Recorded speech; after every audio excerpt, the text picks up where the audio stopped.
সমস্যাবোৰ সমাধান কৰিছেনে নাই কৰা? নাই কৰা কাৰণে কোনে নাই কৰা? নাই কৰা দিল্লীয়ে নাই কৰা। 90:10 নাই দিয়া। অসম চুক্তিৰ প্ৰতিটো দফা কাৰ্যকৰী কৰি দিয়া নাই, কোনে দিব পাৰিব? অসম চুক্তিৰ 6 নম্বৰ দফা নডেল মিনিষ্ট্ৰী কোন? হোম মিনিষ্ট্ৰী, কেন্দ্ৰীয় চৰকাৰ কৰি দিয়া নাই। বৃহৎ নদীবান্ধ বন্ধ কৰাৰ কাৰণে সংগ্ৰাম কৰিছিলোঁ, এখেতেও কৰিছিলে, আমি সকলোৱে কৰিছিলোঁ, বন্ধ কৰি নাই দিয়া। বিজেপিৰ ষ্টেণ্ড আছিলে, আমাৰ সেই সময়ৰ বিজেপিৰ সভাপতি ৰাজনাথ সিঙে গেৰুকামুখলৈ গৈ কৈছিলে যে আমি বৃহৎ নদীবান্ধ নিবিচাৰোঁ, সৰু সৰু ৰান অফ দ্য ৰিভাৰ হ'ব নদীবান্ধ, সেইটো বিচাৰোঁ। আৰু পাছিঘাটলৈ গৈ প্ৰধানমন্ত্ৰীয়ে কৈছিলে যে আমি বৃহৎ নদীবান্ধ নিবিচাৰোঁ। আমি আদৰ্শগত কথাহে ক'ব খুজিছোঁ। এই কোনোবা আৱেগ ঢুকুৱা মানুহবোৰক লৈ আমি তেওঁলোক ত্যাগ কৰিলে, তেওঁলোকক ঘূৰাই আনিব নোৱাৰে। প্ৰমোদ বড়ো ডাঙৰে পাহৰি যাব নালাগে যে এজিপি চৰকাৰ থকা আমাৰ দিল্লীত বিজেপি চৰকাৰ আছিলে 96-ত। গতিকে এইবোৰ কথা মৌলিক কথা। গতিকে আমাৰ কথাটো হ'ল এই যিবোৰ মানে আমি কোনেও এই ত্যাগটোক কেতিয়াও আমি ইয়াক আৱেগ সৃষ্টি কৰি আমি ৰাজনীতি কৰিব খোজা নাই, আমি সমাধানৰ কাৰণে। কিন্তু সমাধানটো হৈছেনে নাই হোৱা? আজি যি সময়ত এই অসম চুক্তিখন আখৰে আখৰে পালন কৰিম, 16 মে'ৰ পৰা বিদেশী তালি টোপোলা বান্ধি যাব লাগিব বুলি কৈছিল, সেই বিজেপিয়ে তেওঁলোকে CAA আনি পিনে 43 বছৰ বিদেশী বুজা অসমক জাপি দিলে নে নাই দিয়া? আমাৰ মাটি তেওঁলোকে নিদিওঁ বুলি কৈ, বাংলাদেশক মাটি নিদিওঁ বুলি কৈ বাংলাদেশক আমাৰ মাটি দিলে নে নাই দিয়া? সীমান্তলৈ গৈ ভাৰতবৰ্ষৰ তিৰংগ পতাকা উত্তোলন কৰিছিল সৰ্বানন্দ সোণোৱালৰ নেতৃত্বত। এতিয়া সেই সৰ্বানন্দ সোণোৱালৰ নেতৃত্বত বিজেপিৰ সেই সময়ৰ সভাপতি তিৰংগ পতাকাৰ সন্মান ৰাখিব পাৰিলে নে নোৱাৰিলে? মাটি নিদিওঁ বুলি বাংলাদেশক মাটি দিলে। তাৰমানে এই যিবোৰ মৌলিক প্ৰশ্ন আমি উত্থাপন কৰিছোঁ, সম্পদৰ অধিকাৰ, আন কথা বতৰা, সেইবোৰ দিব নে নিদিব? আৰু আমাৰ নেতৃত্ব, মই কওঁতে প্ৰমোদ বড়ো ডাঙৰীয়াই কৈছে আমাৰ নেতৃত্বৰ বিফল হৈছে, সঁচা কথা। গণ পৰিষদৰ প্ৰফুল্ল মহন্ত বিফল হ'ল, ভিগু ফুকন বিফল হ'ল। এতিয়া তেওঁলোকে সেই লাইনতে সৰ্বানন্দ সোণোৱাল আৰু হিমন্ত বিশ্ব শৰ্মাক ৰাখে নে নাৰাখে? এইটোৱে মৌলিক প্ৰশ্ন, যে তেওঁলোকে জাতিৰ কাৰণে আজৰি আনিব পাৰিলে নাই? এটা কথা ভুল হ'ব, মই বিফল হোৱা বুলি কোৱা নাই, মই একাউণ্টটোহে কৈছোঁ যে গোপীনাথ বৰদলৈৰ পৰা ডক্টৰ হিমন্ত বিশ্ব শৰ্মালৈকে যিখিনি সমস্যা হৈছে এই কথাই কৈছোঁ। মই কাকো বিফল হোৱা বুলি কোৱা নাই, মোৰ বিফল হোৱা বুলি কোৱা ইণ্টেনশ্যনো নাই। আৰু মই পণ্ডিত জৱাহৰলাল নেহৰুৰ পৰা নৰেন্দ্ৰ মোদী ডাঙৰীয়ালৈ এইটোকে মই এনালাইচিছ কৰি কৈছোঁ। কিন্তু আজি আমাৰ কিবা কাম হোৱা নাই। আৰু আৱেগিক কথা কোৱাৰ কাৰণটো এইটো যে আজি অসমত কি হৈছে কি হোৱা নাই এইটো একেলগে বহি আলোচনা কৰাৰ কোনো পৰিৱেশে নাই। চবে নিজৰ নিজৰ এজেণ্ডা লৈ নিজে নিজে ব্যস্ত হৈ আছে। গতিকে কোনদিনা এনালাইচিছ কৰিব? 2024 হ'ল, 2047ত কৰিম না 50ত কৰিম আমি অসমৰ ইণ্টাৰেষ্টত? চবে যদি নিজৰ ৰাজনীতিক ইণ্টাৰেষ্টটো লৈ পেলাই গৈ আছে, তাততো মোৰো ক'ব লগা নাই। তো এইখিনি সময়ত মই BTCৰে কথা ভাবিম, ময়ো বড়োৰে কথা ভাবিম, নিজৰে কথা ভাবিম। লুৰিণজ্যোতি গগৈ, মই প্ৰমোদ বড়োৰ কথাটো মই সমৰ্থন কৰিছোঁ। তেখেতে যিটো কৈছে যে বড়ো জনগোষ্ঠীৰ কাৰণে তেওঁ BTADৰ জনতা, আমাৰ আপত্তিয়ে নাই। বড়ো জনগোষ্ঠীৰ উন্নয়ন BTADৰ সামগ্ৰিক উন্নয়ন হ'ব লাগে আৰু বহুত বেছি উন্নয়ন হ'ব লাগে, তাত আমাৰ পূৰ্ণ সমৰ্থন আছে।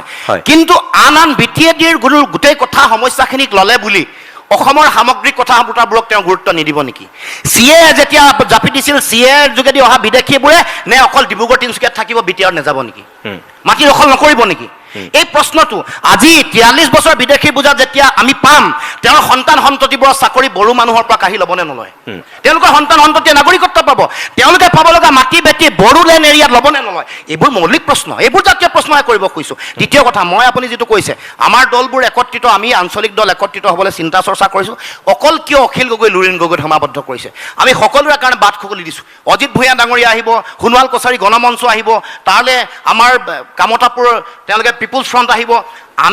মই ভাবোঁ যে এওঁ যিটো কৈছে, এখেতৰ এজেণ্ডাই যেন পাইছোঁ আমাৰ দুটাক মানে লগ কৰাটো। কেন্দ্ৰীভূত চিন্তা, আমি সদায় বিকেন্দ্ৰীভূত চিন্তাত আমি বিশ্বাস কৰোঁ। এইটো মোৰ ডেমক্ৰেটিক ZPMৰ দৰে কনচেপ্ট। সকলোৱে নিজে নিজে থাকক, একত্ৰিত হৈ থাকক, একতাত শক্তি আছে। এই কথাটো বুজি নাপালে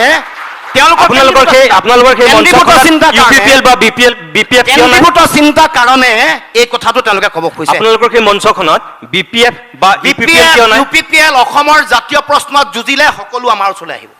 জাতীয় প্ৰশ্নত যদি দিল্লীৰ লগত যুঁজে, কম্প্ৰমাইজ নকৰে, অধিকাৰ আজৰি আনিবৰ কাৰণে যদি চিন্তা চৰ্চা কৰে, তেতিয়াহ'লে নিশ্চিত আপোনালোকৰ ওচৰলৈ কিয় আহিব লাগে? তেওঁলোকৰ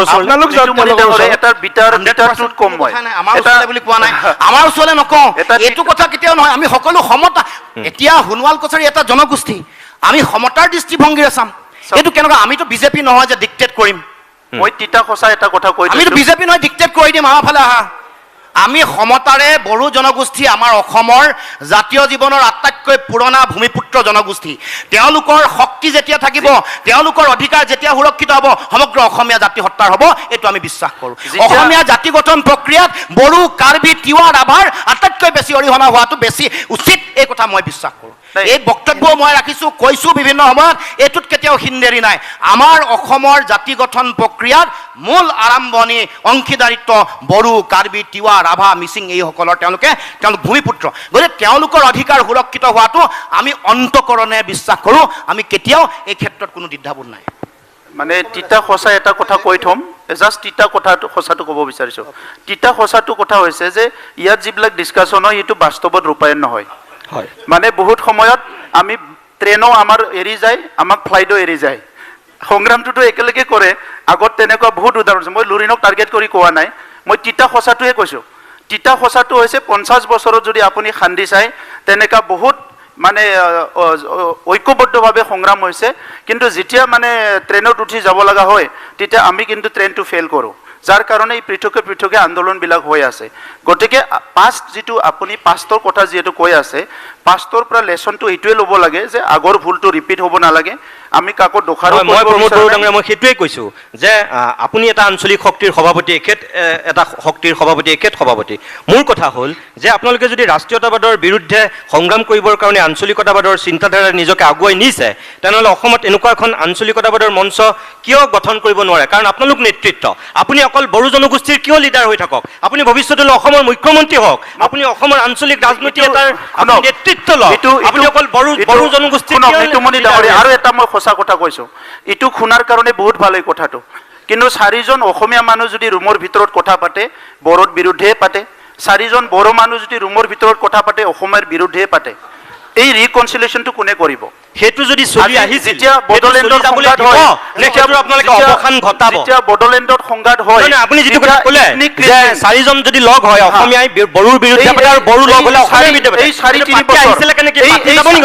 4-3 বছৰ ইউপিপিএলৰ শাসন বিজেপিৰ শাসনত বিটিচিত এইটোকে কৰিবলৈ চেষ্টা কৰি আছো এই 4 বছৰত বহুত ধন্যবাদ তাৰ কাৰণে নিজে হেপিনেছ মিছন এটা মই মিছন লৈছো অহা 1 জানুৱাৰীত 23টা জনগোষ্ঠীৰ ভিজন ডকুমেণ্ট মই নিজে পাব্লিছ কৰিবলৈ গৈ আছো সব জনগোষ্ঠী বিটিচি যিখিনি আছে কিন্তু এইখিনি কামটো মই অসমত কৰিব নোৱাৰো মই প্ৰমোদ বড়ো ডাঙৰীয়া মই বাৰম্বাৰ আপোনাক সেইটোৱে কৈছোঁ যে আপুনি বড়ো ছাত্ৰ সন্থাৰ সভাপতি তাৰপিছত এটা বড়ো আন্দোলনৰ আপুনি মোটামুটি নেতৃত্ব লৈছিল আজি আপুনি CM হৈ আছে আপুনি কিয় BTAD অকল CM হওক মই কৈ আছোঁ যে আপুনি অসমৰ মুখ্যমন্ত্ৰী হওক এদিন আপুনি অসমৰ মুখ্যমন্ত্ৰী হোৱাৰ সপোনটো কিয় নেদেখায় আপুনি অখিল গগৈ লুৰিণজ্যোতি গগৈ সপোন দেখাটো ভুল নহয় কিন্তু সপোনটো ইমানো ডাঙৰ হ'ব নালাগে যে পিছত আৰু নিজৰ ভৰিৰ মাটিখিনিও নাথাকিব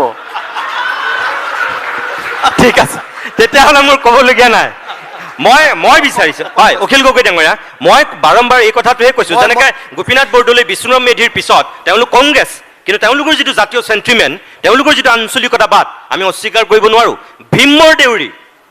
ভীম বৰদেউৰী অকল দেউৰী সম্প্ৰদায়ৰ লিডাৰ আছিল নেকি নাছিল তেওঁ সমান পিয়ৰ অসমীয়া গোটেই অসমখনৰ কাৰণে মাত মতা কোন লিডাৰ হ'ব পাৰে আমি দেখাৰ ভিতৰতে সৌ সিদিনাখনলৈকে চামচুমাৰ খুংগুৰ বিষ্ণুতাৰী আপোনালোকৰ কোকৰাঝাৰৰ সাংসদ আছিল তেওঁ লোকসভাত যিটো স্থিতি লৈছিল আমিতো অস্বীকাৰ কৰিব নোৱাৰোঁ আজি ভাৰতীয় জনতা পাৰ্টিলৈ গুচি আহিলে আপুনিও এটাও চেনেলত চামচুমাক মাতা নাই আজিলৈকে কি ক'লে আপোনাৰ প্ৰতিদিন টিভিত প্ৰতিদিন টাইমত তেনেকা মানুহবিলাককতো আপোনালোকেও মাতা নাই আজিলৈকে কিয় মাতা নাই মই ভীম বৰদেউৰীৰ নামত অসমত ডাঙৰ প্ৰগ্ৰাম এটা হোৱা নাই এতিয়া লাহে লাহে এতিয়া এটা ভাল ষ্টেচু গুৱাহাটীত বনাবলৈ জাগা নাই ভীম বৰদেউৰী ৰূপনাথ ব্ৰহ্মৰ একদম গণেশগুৰিত এটা ষ্টেচু আছিলে সেইটো উঠাই পেলাই দিলে তাত কিবা বিল্ডিং বনাই দিলে ৰূপনাথ ব্ৰহ্মৰ মইতো আপোনাৰ সাক্ষাৎকাৰ লৈছোঁ মইতো হাগ্ৰামা মহিলাৰ সাক্ষাৎকাৰ লৈছোঁ থেংক ইউ লিডাৰ মই তেওঁলোকক এইটো ল'ম মইতো কোনোবা যদু মধু এজনক সাক্ষাৎকাৰ নলওঁগৈ আপুনি প্ৰমোদ বড়ো আপোনাৰ মই সাক্ষাৎকাৰ লৈছোঁ হাগ্ৰামা মহিলাৰ নেতৃত্ব লৈছে মই তেওঁ সাক্ষাৎকাৰ লৈছোঁ মোৰ কথাটো হ'ল মই অখিল গগৈ ডাঙৰীয়া মই আপোনাক এইটো কথাই ক'ব বিচাৰিছোঁ মই আগৰ আপোনাৰ এটা প্ৰশ্নত অকণমান ৰেছপঞ্চ কৰিব খুজিছিলোঁ আমাৰ জাতীয় পৰিষদ আৰু ৰাইজৰ দলৰ আজি এটা কথা অনুৰোধ কৰিছোঁ অকণমান যদি ক্ষিপ্ৰতাৰে কথাখিনি কৰে আমি অলৰেডি আধা ঘণ্টা মই কৈছোঁ টাইম কেতিয়াবাই শেষ হৈছে এইটো চবতকৈ ভাল লগা ডিবেট গতিকে চলি থাকিব পাৰে অকণমান সময় নাই পিছত আৰু এটা ছেশ্যন আছে গতিকে ভাল লাগিলে চলি থাকিবলৈ দিব নোৱাৰি মানে হয় মই এটা ৰেছপঞ্চ কৰিব খুজিছিলোঁ আমাৰ জাতীয় পৰিষদ আৰু ৰাইজৰ দলৰ একেলগ হোৱা কথাটোক লৈ এইটো ৰেছপন্স কৰিব খুজিছোঁ চবকে মই জনাব খুজিছোঁ যে আমাৰ ৰাইজৰ দলৰ তৰফৰ পৰা আমি এই দুইটা দল একলগ হ'ব লাগে বুলি দুইটা দলে এটা দল হ'ব লাগে বুলি আমাৰ পিনৰ পৰা আমি ফৰ্মেল তেখেতসকলক চিঠি দি থৈছোঁ এইটো কোনো সন্দেহ ৰখাৰ দৰকাৰ নাই আনকি কালি যেতিয়া মই লুৰিণক লগ পাইছোঁ তেতিয়াও মই কৈছোঁ যে দৰকাৰ ক'লে মই কেন্দ্ৰীয় কমিটিত নাথাকোঁ আমাৰ দুইটা পাৰ্টি লগ লাগি এটা সঁচা সঁচিকৈ এটা শক্তিশালী আঞ্চলিক দল গঠন কৰাটো অত্যন্ত প্ৰয়োজন